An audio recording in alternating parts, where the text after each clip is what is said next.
Building a mini house with real cement is a fun and educational construction project that demonstrates real building techniques on a smaller scale.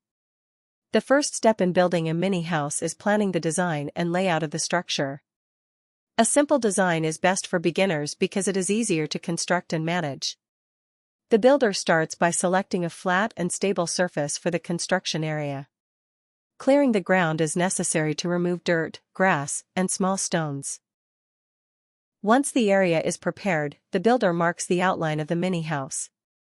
Measuring tools such as rulers and measuring tapes help ensure accurate dimensions. Wooden sticks or markers can be used to outline the house shape.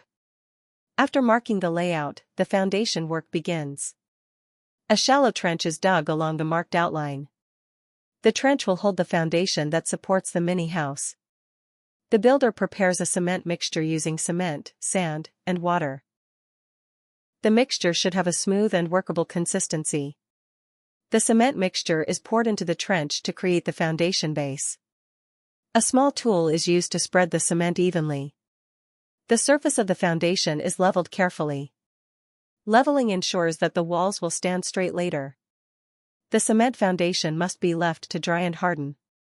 Proper drying strengthens the base of the structure. Once the foundation is dry, the bricklaying process begins.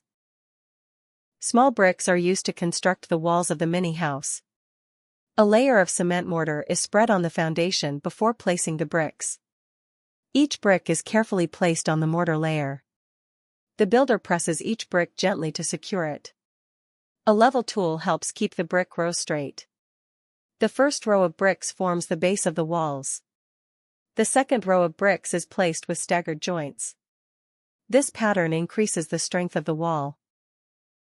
Cement mortar is applied between each brick layer. Excess mortar is cleaned using a small trowel. Brick.